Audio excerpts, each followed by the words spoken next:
મિત્રો આ વર્ષનો સૌથી પહેલો સૂર્યગ્રહણ 29 માર્ચ 2025 રોજ શનિવારના રોજ લાગવા જઈ રહ્યો છે। મિત્રો આ જે ગ્રહણ લાગવાનું છે એ ખૂબ જ વધારે દુર્લભ થવાનું છે।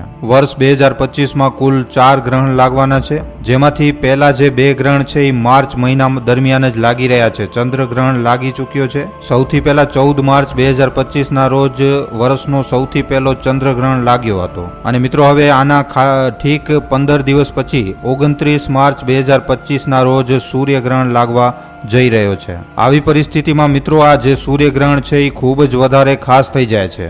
માનવામાં આવે છે કે જો 15 દિવસની અંદર 2 ગ્રહણ લાગે તો આ ગ્રહણ દરમિયાન આપણને ગ્રહણથી જોડાયેલી સાવધાનીઓનું પાલન જરૂર અચૂકપણે કરવું જોઈએ અને ખાસ કરીને જો આ ગ્રહણ આપણા દેશમાં દેખાઈ રહ્યો હોય તો મિત્રો આજના આ વિડીયોમાં આપણે આ જ ટોપિક ઉપર વાત કરવાના છીએ કે શું આ વર્ષનો પહેલો સૂર્યગ્રહણ ભારત દેશમાં જોવા મળશે, ગ્રહણનો સમય આપણા ભારત દેશમાં શું રહેશે, ગ્રહણનો સૂતક કાળ શું થવાનું છે અને મિત્રો સૌથી મહત્વપૂર્ણ પ્રશ્ન કે આ ગ્રહણ પછી ભારતમાં કેટલી તબાહી મચી શકે છે, કેવી વિપદાઓ ભારત દેશમાં આવી શકે છે। આવા તમામ પ્રશ્નો ઉપર આજના આ વિડીયોમાં આપણે ખૂબ જ વિસ્તારપૂર્વક વાત કરવાની છે, માટે આ વિડીયોને છેલ્લે સુધી જોવા તેમજ લાઇક અને શેર કરવા ખાસ વિનંતી।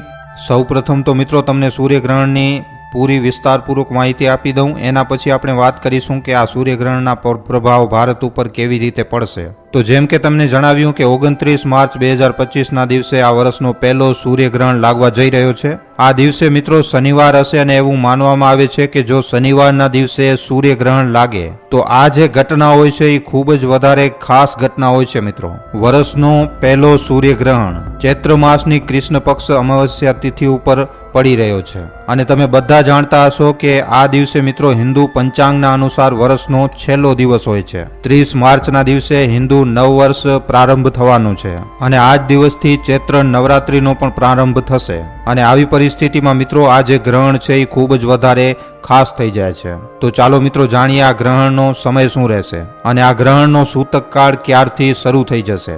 સૂર્યગ્રહણના દરમિયાન ગ્રહણ લાગવાથી ઠીક 12 કલાક પહેલાથી મિત્રો આનો સૂતક કાળ ચાલુ થઈ જાય છે।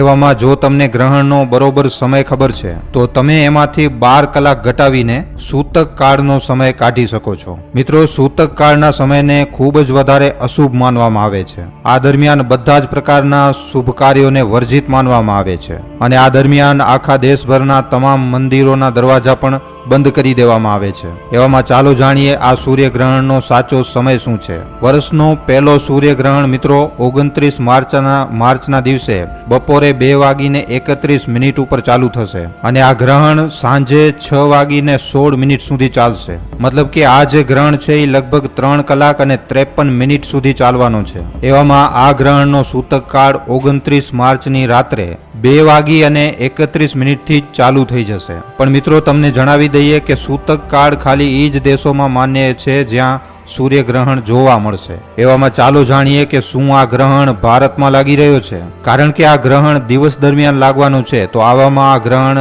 ભારતમાં લાગશે કે નહીં, આ વાત જાણવી આનાથી પણ વધારે આવશ્યક થઈ જાય છે। વર્ષનો પહેલો સૂર્યગ્રહણ યુરોપ, ઉત્તરી અમેરિકા, ઉત્તરી એશિયામાં જોવા મળશે અને આ ગ્રહણ દિવસ દરમિયાન લાગી રહ્યો છે, આમ છતાં પણ ભારતમાં જોવા નહીં મળે કારણ કે આ ગ્રહણ ખાલી ઉત્તરી એશિયામાં લાગી રહ્યો છે।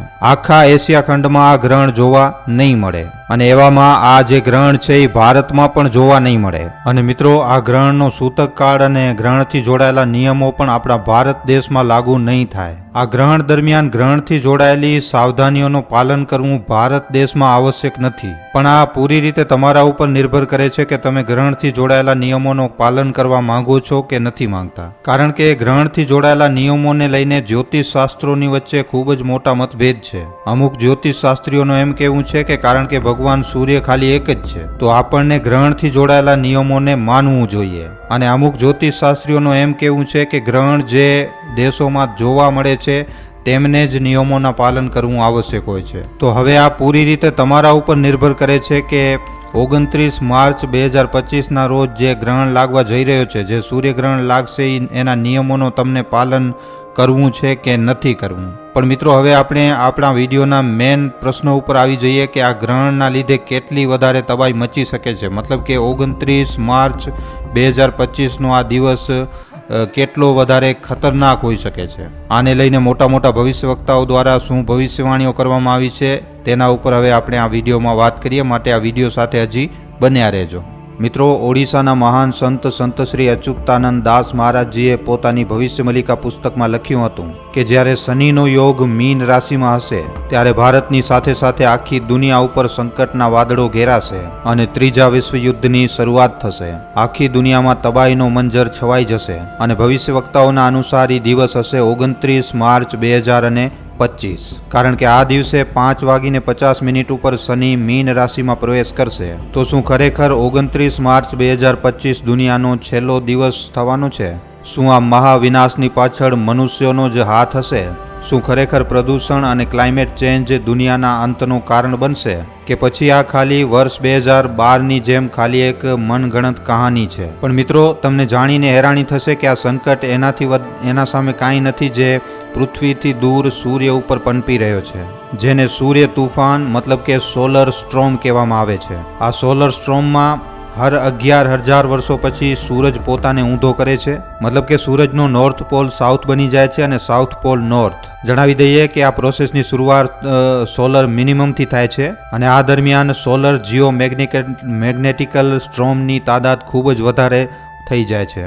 રેકોર્ડેડ હિસ્ટ્રીની વાત કરીએ તો ઇતિહાસમાં હમણાં સુધી સોલર મેક્સિમમ પ્રોસેસના દરમિયાન સૌથી પાવરફુલ મેગ્નેટિકલ સ્ટ્રોમ પૃથ્વી સાથે વર્ષ 1859માં ટકરાયો હતો, જેને કેરિંગટન ઇવેન્ટ કહેવામાં આવે છે. જણાવી દઈએ કે આ એટલો વધારે પાવરફુલ હતો કે ઇલેક્ટ્રિકથી ચાલવાવાળા બધા જ સાધનોએ કામ કરવાનું બંધ કરી નાખ્યો. ત્યાં સુધી કે ઘણી બધી જગ્યાઓ ઉપર આગ લાગી ગઈ હતી. ઘણી બધી વસ્તુઓ પોતાની રીતે જ એકદમ બ્લાસ્ટ થઈ ગઈ, જેના ચાલતા રાતનો અંધારો દિવસની રોશનીમાં બદલાઈ ગયો હતો. અને મિત્રો, હવે કંઈક આવી જ રીતની ઘટના વર્ષ 2025માં પણ ઘટી શકે છે. હા મિત્રો, બિલકુલ બરોબર સાંભળ્યું છે તમે. વૈજ્ઞાનિકોના અનુસાર વર્ષ 2025માં ફરી એકવાર સોલર સ્ટ્રોમ મેક્સિમમ ફેઝમાં પ્રવેશ કરવાનો છે, જેના ચાલતા મિત્રો આપણી પૃથ્વી સાથે વિનાશકારી સૌર્ય તુફાન ટકરાવી શકે છે. ખાલી એટલું જ નહીં, પણ આમાંથી થોડાક તુફાન તો એવા હશે જે કેરિંગટન ઇવેન્ટથી પણ વધારે ખતરનાક હશે. પણ મિત્રો, પરેશાનીની વાત એ છે કે આજે આખી દુનિયામાં ઇલેક્ટ્રિસિટીનો વપરાશ ખૂબ જ વધારે થાય છે, સૌથી વધારે થાય છે. મતલબ કે તમને આજની તારીખમાં ઘણા જેવા ઓછા ઘર મળશે જ્યાં ઇલેક્ટ્રિસિટીનો યુઝ નહીં થતો હોય, અને આ જ કારણ છે કે પૃથ્વી ઉપર સૌર્ય તુફાન આવવાની તબાહી મચી શકે છે. આ તબાહીનું ખાલી આ એક જ રૂપ નહીં, પણ બીજા પણ ઘણા રૂપ હોઈ શકે છે. જેમ કે કાં તો ગ્લેશિયરના ઓગળવાના લીધે આખી દુનિયાભરમાં હાહાકાર મચી શકે છે, કાં તો પછી જળ સંકટ દસ્તક આપી શકે છે, અને એટલું જ નહીં, સમુદ્રી તુફાન દુનિયાભરમાં હાહાકાર મચાવી શકે છે, અને કાં તો પછી વિનાશકારી સૌર્ય તુફાન. વર્ષ 2025માં આ બધી ઘટનાઓ ઘટવાની આશંકા છે. અને મિત્રો, આનો સૌથી મોટો કારણ છે ક્લાઇમેટ ચેન્જ, ગ્લોબલ વોર્મિંગ અને સનસ્પોટ એક્ટિવિટી, જે વર્ષ 2025માં પોતાની ચરમ સીમા ઉપર પહોંચવાના છે. પણ ભવિષ્યવક્તાઓનું એમ કહેવું છે કે આવનારી તારીખ 29 માર્ચ 2025ની સાંજે 5:50 ઉપર શનિ મીન રાશિમાં પ્રવેશ કરશે અને આના લીધે પૃથ્વી ઉપર ઘણા પ્રકારના સંકટ મંડરાશે. એક બાજુ તો જ્યાં સૂર્ય તુફાન પૃથ્વી બાજુ આગળ વધશે, તો બીજી બાજુ ધરતી ઉપર એક નવા યુગની શરૂઆત થશે. અને જે પહેલાથી આ ધરતી ઉપર ચાલી રહેલા જે યુદ્ધો છે, જે આજની તારીખમાં યુદ્ધો ચાલી રહ્યા છે, એ વધારે ભયંકર રૂપ લઈ લેશે. આના સિવાય પ્રાકૃતિક આપદાઓ પણ લોકો માટે કહેર બનીને તૂટશે અને જોતા જ જોતા ઘણા રાજ્યો અને ઘણા શહેરો એકદમ જળમગ્ન થઈ જશે. આવું કહેવું ખાલી ભવિષ્યવક્તાઓનું જ નહીં, પણ આજથી 600 વર્ષ પહેલા લખવામાં આવેલી ભવિષ્ય મલિકા પુસ્તકમાં આ ભવિષ્યવાણી લખેલી છે. ભવિષ્ય મલિકાના અનુસાર 29 માર્ચથી જ યુગ પરિવર્તનનો અંતિમ સમય ચાલુ થઈ જશે, જેમાં વિનાશથી આ દુનિયાનો અંત થશે અને એના પછી ફરી એકવાર સતયુગની સ્થાપના થશે. ત્યાં જ ભવિષ્ય મલિકાના અનુસાર વર્ષ 2025માં જ ત્રીજા વિશ્વયુદ્ધની શરૂઆત થઈ શકે છે અને આ સમય દરમિયાન અવકાશ આગ ઉગલશે. ભવિષ્ય મલિકાની આ ભવિષ્યવાણીને પરમાણુ બમ વિસ્ફોટથી જોડીને પણ જોવામાં આવે છે. ત્યાં થોડાક ભવિષ્યવક્તા આને આગ ઉગલવાવાળી ગરમીથી જોડીને પણ જુએ છે. ભવિષ્ય મલિકાના અનુસાર જ્યારે શનિ મીન રાશિમાં પ્રવેશ કરશે તો આના પછી જ પ્રાકૃતિક આપદાઓનો સિલસિલો ચાલુ થઈ જશે. દુનિયાના ઘણા દેશોમાં એકદમ સૂકો પડશે, ફસલો એકદમ નષ્ટ થઈ જશે અને આના લીધે ભૂખમરી અને અકાળ જેવી સમસ્યાઓ સામે આવશે. ઘણા શહેરોમાં ખૂબ જ વધારે ભયંકર વરસાદ પડવાના લીધે પૂર જેવી સ્થિતિ બનશે. આના લીધે પણ ફસલો બરબાદ થઈ જશે. અનાજની કમીના લીધે લોકો ભૂખથી બેહાલ થઈ જશે. આના સિવાય દુનિયાભરમાં ભૂકંપ જેવી આપદાઓ પણ તબાહી મચાવશે. આના સિવાય સંત શ્રી અચ્યુતાનંદ દાસ મહારાજજીએ કહ્યું છે કે શનિનો મીન રાશિમાં પ્રભાવ લગભગ 2.5 વર્ષો સુધી રહેશે અને આ દરમિયાન જ ત્રીજા વિશ્વયુદ્ધનો અંતિમ ભાગ સાથે જ સાથે કળિયુગના મહાભારતને પણ લડવામાં આવશે. પણ 29 માર્ચ 2025ના રોજ દુનિયા ખતમ થઈ જશે એવી વાત ક્યાંય પણ લખવામાં નથી આવી. આ કળિયુગમાં દુનિયાનો અંત ક્યારે પણ નથી થવાનો, કારણ કે અંત જે છે એ ખાલી હ્યુમન સિવિલાઇઝેશનનો થશે, જેમ કે હરેક યુગમાં થાય છે. આ ભવિષ્યવાણીઓનો મકસદ સમાજમાં ડર ફેલાવવાનો નથી, પણ આનો મકસદ મિત્રો લોકોને આવનારા સમય માટે સચેત કરવાનું છે અને બરોબર રસ્તા ઉપર ચાલવા માટે પ્રોત્સાહિત કરવાનું છે. બસ મિત્રો, આપણને ખાલી એટલું સમજવાની જરૂર છે કે આપણો મકસદ આ દુનિયામાં ખાલી પૈસા કમાવાનું નથી, કે પછી ખાલી પોતાના પરિવારનું પાલન પોષણ કરવાનું નથી, કે પછી ખાલી પોતાના વિષયમાં વિચારવાનું નથી, પણ આ બધી વસ્તુઓની સાથે સાથે આપણા પર્યાવરણનો પણ ધ્યાન રાખવાનું છે.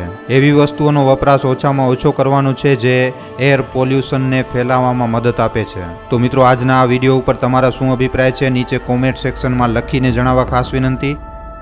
મિત્રો, તમારા માટે એક સારા વિષય ઉપર વિડીયો બનાવવામાં અમને ઘણો જ સમય લાગી જાય છે, માટે આ વિડીયોના બદલે અમે તમારા પાસેથી એક લાઇક અને એક શેરની આશા જરૂર રાખીએ છીએ, કારણ કે તમારી એક લાઇક અને એક શેર અમને આવા જ જાણકારીસભર વિડીયો બનાવવાની પ્રેરણા આપે છે.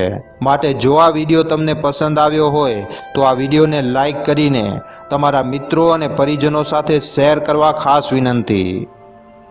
અને જો તમે અમારા ગુજરાતી દુનિયા નામના યુટ્યુબ ચેનલ ઉપર પહેલીવાર આવ્યા છો તો હમણાં જ આ ચેનલને સબસ્ક્રાઈબ કરી લેજો. સબસ્ક્રાઈબ કર્યા બાદ બાજુમાં જે બેલ આઇકન જે ઘંટડીનું નિશાન આવે એને દબાવી નાખજો, જેનાથી અમારા દરેક વિડીયોની જાણકારી તમને નોટિફિકેશનના માધ્યમથી મળતી રહે. આખો વિડીયો જોવા બદલ આભાર. હવે આપણે મળીશું એક આવા જ નવા જાણકારીસભર વિડીયોમાં. ધન્યવાદ.